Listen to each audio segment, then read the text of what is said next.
Bienvenidos de vuelta a DFC Books. Y bueno, ese es el momento perfecto para pedirles un gran favor. Por favor, dejen en los comentarios qué libro les gustaría que analicemos en el futuro, para quienes conforman nuestra comunidad. Sí, nos encanta leer todas las sugerencias que nos mandan. Siempre salen joyas de ahí. Totalmente. Y el programa de hoy tiene una misión sumamente especial. Vamos a adentrarnos en una de las obras cumbre, o sea, absolutas de la literatura hispanoamericana. Hablamos, por supuesto, de la novela María de Jorge Isaacs. Publicada en 1867, que no es un dato menor. Exacto, 1867. Y para esto tenemos sobre la mesa una pila de fuentes interesantísimas, desde análisis biográficos del autor, críticas literarias hasta extractos directos de la novela. Bueno, vamos a desmenuzar esto, porque es una obra que a simple vista, pues parece una clásica historia de amor trágico. Ajá. Pero, esconde capas y capas de genialidad estructural que literalmente cambiaron la literatura de todo un continente. Y fíjate, para que nuestra audiencia dimensione el impacto colosal que tuvo este libro en su momento, hay una anécdota en nuestras fuentes que es, de verdad, de película. A ver, cuéntanos. Haz de cuenta esto. Pocos días después de la publicación de la novela, Jorge Isaacs asiste a la ópera en Bogotá, específicamente a una función de Norma. Ok, una obra súper famosa. Clásica. Pues en el momento cumbre de la noche, justo durante la famosísima aria Casta Viva, alguien lo reconoce en su palco. ¿En plena función? En plena función. Y de repente, todo el teatro deja de mirar al escenario y se gira para aclamarlo a él. No, bueno, qué locura. O sea, la obra fue tan inmensamente popular, tan arrolladora desde el día 1, que convirtió a Isaacs en una celebridad de talla continental casi de la noche a la mañana. Es que es increíble pensar en eso. Hablamos de un verdadero fenómeno, de la cultura pop del siglo XIX. Un nivel de fama que hoy asociaríamos con una estrella de rock, no con un novelista en la Colombia de los 1860. Totalmente. Era el equivalente a volverse viral hoy en día, pero a nivel literario. Exacto.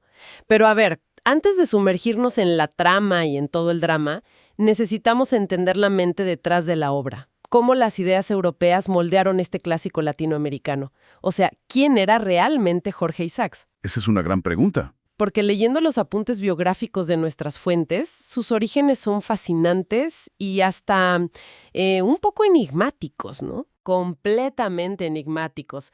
Mira, Jorge Isaacs nace en 1837 y aquí ya empieza el misterio biográfico, porque hay un debate intenso entre los historiadores.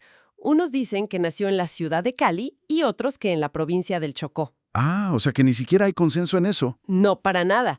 Pero lo que sí sabemos con absoluta certeza es la increíble mezcla cultural de su hogar. Era hijo de Jorge Enrique Isaacs, que era un judío inglés, ¿Ok?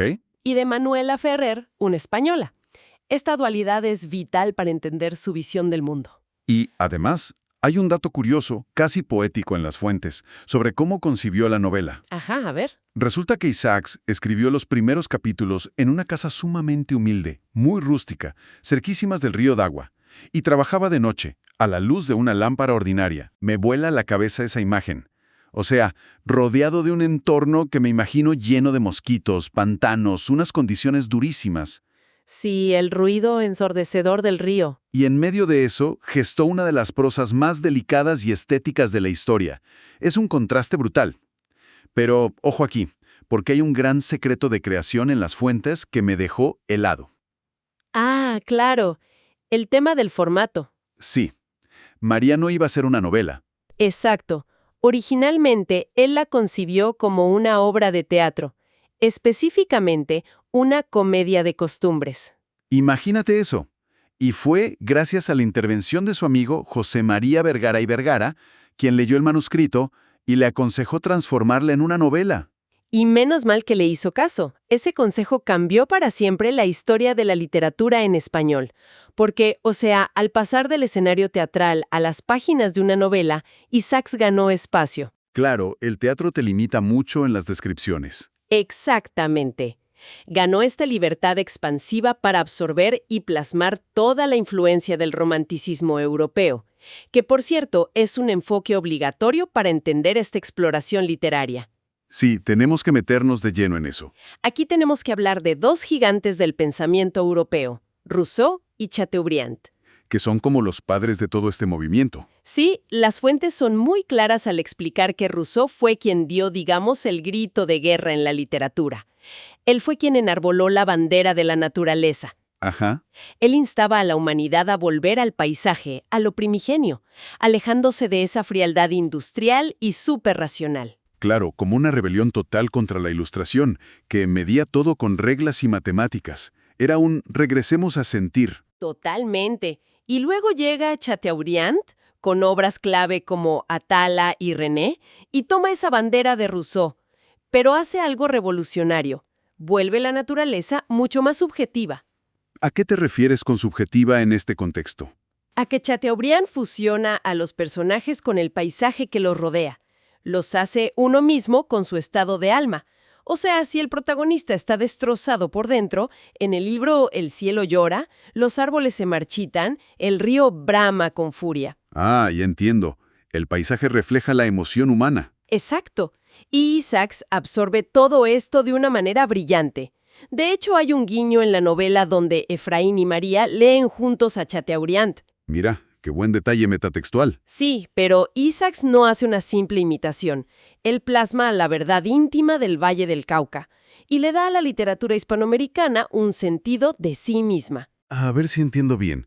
Es como si Isaacs hubiera tomado un filtro fotográfico europeo, muy melancólico, este filtro del romanticismo, Ajá. pero se lo hubiera puesto a un paisaje colombiano real y en ultra alta definición, creando algo completamente genuino, ¿cierto? Lo fascinante aquí es cómo ese filtro no opaca la realidad local, sino que la intensifica. La flora, la fauna, las costumbres, todo es auténticamente colombiano, pero está teñido de esta subjetividad. Ya veo. El Valle del Cauca respira y palpita al mismo ritmo que el corazón de los protagonistas. Bueno, ahora que entendemos el lienzo y la pintura, conozcamos a los habitantes de este mundo idílico y trágico. Vamos a los personajes clave que mencionan nuestras fuentes. Empecemos con Efraín y María, claro. Sí, el núcleo de la historia. A ver, Efraín es el protagonista y el narrador. Es este joven apasionado que es enviado a Bogotá a estudiar por 5 años. 5 largos años. Y regresa a la hacienda familiar solo para enamorarse perdidamente de María. Y hablando de María, ella es el corazón de la novela.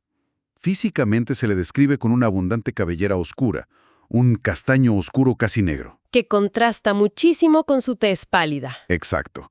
Y tiene una belleza que mezcla la inocencia infantil con una resignación muy solemne. Como una virgen de Rafael, dicen las fuentes.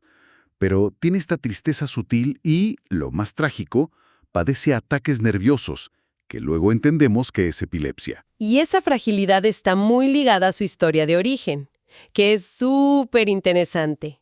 Tenemos a Salomón y Sara, sus padres biológicos. Que traen toda una carga dramática aparte. Sí, Salomón era primo y amigo de la infancia del padre de Efraín. Y Sara era hija de un intrépido capitán de navío español. El drama empieza cuando Sara muere. Uy, Tras la muerte de Sara, Salomón deja a María, que tenía solo 7 añitos, al cuidado de la familia de Efraín. Y luego Salomón también fallece. o sea, María crece como una huérfana acogida por esta familia, lo que nos lleva a los padres de Efraín. El padre es esta figura de autoridad súper imponente. Él dicta el futuro de Efraín. De hecho, es quien lo manda a Europa después. Pero esconde un gran cariño, ¿no? Sí, secretamente aprueba el amor entre Efraín y María, pero con una condición brutal. Solo si María sana de su enfermedad. Y por otro lado, la madre de Efraín es el ancla emocional. Es súper dulce, consuela a los amantes y comprende su dolor sin palabras. También tenemos a Emma, la hermana de Efraín. Ella es la confidente leal, el puente entre los enamorados. Y la que cuida a María en sus peores momentos. Y para contrastar un poco con esta familia de hacendados, están José y Luisa. Ah, los montañeses. Qué grandes personajes. Sí, son una pareja mayor, de costumbres antioqueñas. José tiene una figura casi bíblica, patriarcal, y Luisa es jovial. Ellos representan la bondad pura de la gente de la tierra. Rompen un poco la burbuja aristocrática de la hacienda. Exacto. Ahora, considerando que tras la publicación en 1867, mucha gente juraba que la historia era 100% real, o sea, la gente lo creía firmemente. ¿Hasta qué punto podemos decir que estos personajes son simplemente fantasmas literarios o ecos literales del pasado de Isaacs? Esa fue la comidilla de la época. Y las fuentes nos dicen que Isaacs siempre fue muy cauteloso con este tema. Le gustaba el misterio. Pero hoy en día se asume que usó restazos de su propia vida, lugares y personas que conoció, mezclados con pura genialidad novelística. Una alquimia literaria. Totalmente. No es un diario íntimo, es una obra de arte construida sobre sus recuerdos. Bueno, para sentir verdaderamente el impacto de María, vamos a recorrer cronológicamente los eventos más importantes de los capítulos que tenemos en nuestro material de origen. Me parece perfecto. La estructura narrativa es clave. Pero antes de seguir con esta montaña rusa de emociones, si a quienes nos escuchan les está gustando este análisis detallado, no olviden suscribirse a DSBC Books para no perderse ninguna de nuestras futuras exploraciones literarias. Sí, denle clic al botón de suscribirse. Entonces, vamos a desgranar los capítulos. Empecemos con los primeros capítulos. El evento principal aquí es el regreso. Efraín vuelve a casa después de estudiar y se reencuentra con María.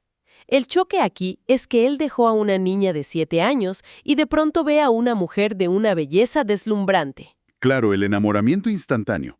Sí, la sorpresa de ese cambio es lo que detona todo. Y eso nos lleva al capítulo 6, que para mí tiene uno de los eventos más sutiles pero poderosos. ¡Ah! El momento de la lámpara. Ese mero. Es un momento de extrema sutileza física. A María le tiembla la mano mientras ayuda a Efraín a encender una lámpara, y ese temblorcito revela todo su nerviosismo amoroso. Es que en el siglo XIX un temblor de manos decía más que un beso. Exacto, y eso desata en Efraín una confesión interna espectacular. Él piensa, y cito, María, María, cuánto te amé, cuánto te amara. ¡Qué intensidad! Y luego, en el capítulo 7, la trama frena un poco para un evento central, que es la revelación del pasado. Lo de los padres de María. Así es. Se cuenta la historia de Salomón, el viaje a las Antillas y cómo María llegó huérfana a la casa paterna a los 7 años.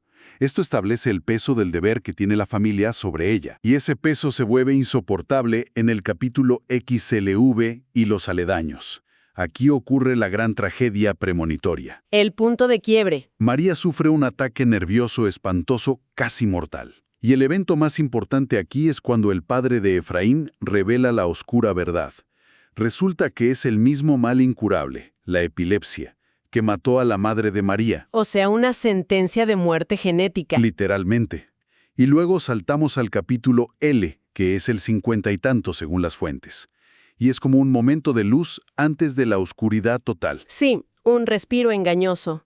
El evento clave ahí es un paseo a caballo. María luce un hermoso sombrero de terciopelo negro y todo parece perfecto. Pero la felicidad dura poco, porque poco después el padre de Efraín cae gravemente enfermo. Ajá. Y María lo cuida con una devoción total. Exacto. Y gracias a eso, el padre acepta que se casen, pero pone su condición draconiana. Sí se casan si ella no vuelve a recaer en su enfermedad. Una esperanza que pendía de un hilo, que de hecho se corta en el capítulo LX2. Aquí vemos el evento más desgarrador de la novela, la separación. Uf, la despedida. Sí, Efraín es obligado a viajar a Londres para concluir sus estudios de medicina.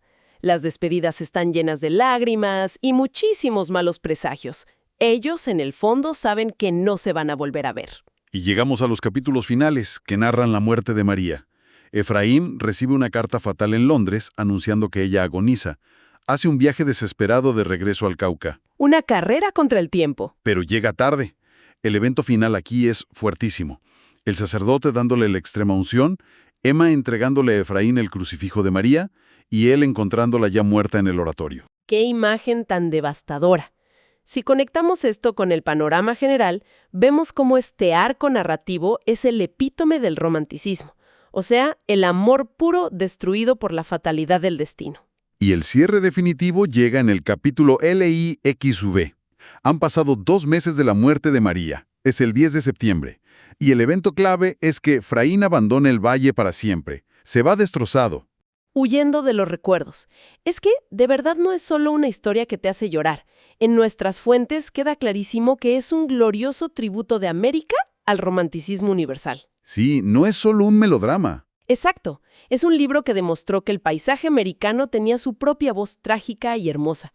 Llevó la literatura colombiana a los ojos del mundo entero. Totalmente de acuerdo. Fue un parteaguas. Y sabes, esto me deja con un pensamiento final bastante provocativo para quienes nos escuchan. A ver, suéltalo. Imagínate si Jorge Isaacs hubiera ignorado el consejo de su amigo. Si hubiera estrenado María como una simple obra de teatro costumbrista en Bogotá. ¿Estaríamos hablando de ella hoy con esta reverencia? Uy, qué buena pregunta. ¿O acaso la inmensidad del paisaje colombiano y la melancolía de Efraín solo podían existir en el formato expansivo de una novela? Ahí les dejo algo para pensar sobre cómo el medio moldea el mensaje. Una reflexión espectacular. El formato lo es todo. Y bueno, con esto llegamos al final de nuestra exploración literaria. Muchas gracias a todos por sintonizar DFC Books. Hasta la próxima.